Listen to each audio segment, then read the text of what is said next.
दुश्मन से जंग जारी कि तभी अचानक लड़ाकू विमान में ईंधन खत्म हो जाए तो सोचिए जरा क्या होगा।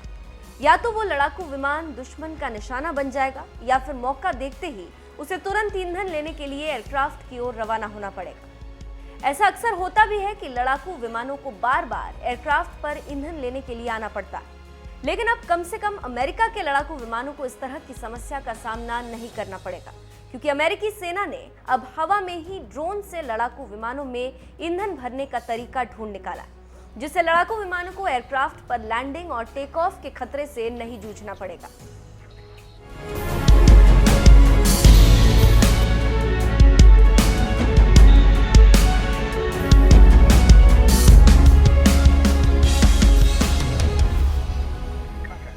अमेरिका के सबसे ताकतवर लड़ाकू विमान F/A-18 सुपर हॉर्नेट को किस कर रहा ये कोई विमान नहीं, मानव रहित ड्रोन है जो हवा में ही हॉर्नेट को उसकी खुराक यानी ईंधन दे रहा है। इस मिशन में कामयाब होते ही अमेरिकी सेना ने एक नया इतिहास रच दिया, क्योंकि अमेरिका के इतिहास में ऐसा पहली बार हुआ है कि देश की नौसेना और बोइंग कंपनी ने मिलकर मानव रहित ड्रोन के सहारे विमान में ईंधन डाला। अमेरिका ने इस मिशन को इलिनॉइस के मस्कोटा में मिड अमेरिका हवाई अड्डे से कुछ ही दूरी पर हवा में अंजाम दिया, जहां इस ड्रोन को अमेरिका के एयरक्राफ्ट कैरियर से ऑपरेट किए जाने की योजना। कैसे भरा गया ईंधन? बोइंग का MQ-25 ड्रोन जब 20 फीट की दूरी पर था, तभी टेस्टिंग लड़ाकू विमान के पायलट ने आसपास के माहौल का अंदाजा लिया। वो चेक करना चाहते थे कि इस ड्रोन के पास उड़ान भरना कितना स्थिर है। जब पायलट ने अपनी सतर्क आंखों से निरीक्षण पूरा कर लिया, तब ग्राउंड कंट्रोल स्टेशन पर तैनात यूएवी ऑपरेटर ने फ्यूल इंजेक्ट करने वाली नली यानी एरियल रिफ्यूलिंग स्टोर पॉड को ऑन किया। इसके बाद 20 फीट की दूरी पर उड़ान भर रहा लड़ाकू विमान और करीब आया। इस दौरान सुपर हॉर्नेट ने एक बार ईंधन भरने वाली नली से ड्राई कनेक्ट भी किया। इस दौरान लड़ाकू विमान में कोई ईंधन नहीं भरा गया।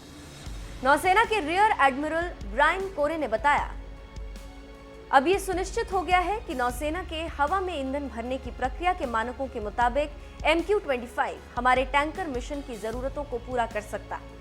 इससे हमारे विमान वाहकों की क्षमता में भी इजाफा होगा। इस परीक्षण में नौसेना का विमान F/A-18 सुपर हॉर्नेट हवा में ही बोइंग कंपनी के मानव रहित ड्रोन MQ-25 T1 संपर्क में आया। T1 ने अपने एरियल रिफ्यूलिंग स्टोर से F/A-18 में सफलता के साथ ईंधन स्थानांतरित कर दिया।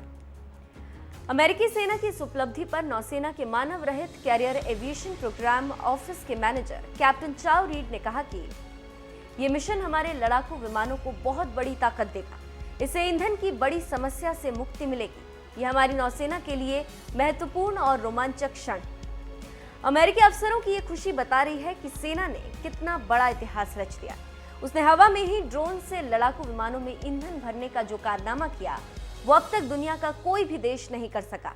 इस सफल टेस्टिंग के बाद लड़ाकू विमानों को बार बार लैंडिंग और टेक ऑफ का जोखिम नहीं उठाना पड़ेगा, जिससे हादसे होने की संभावना भी कम हो जाएगी और साथ ही अमेरिकी नौसेना के F/A-18 सुपर हॉर्नेट बेड़े को काफी मजबूती मिलने की उम्मीद भी।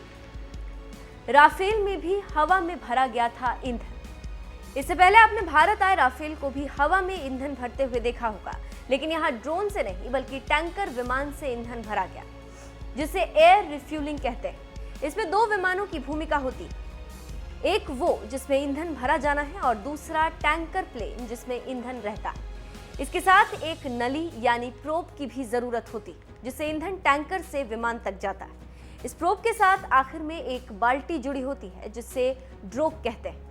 दोनों को मिलाकर प्रोब एंड ड्रोग सिस्टम कहते हैं, जिसे राफेल में उड़ान के दौरान ही फ्यूल भरा गया था, जिससे फ्रांस और भारत के बीच करीब 7000 किलोमीटर की दूरी इस विमान ने तय की थी। इस दौरान 2 बार हवा में ही ईंधन भरा गया था।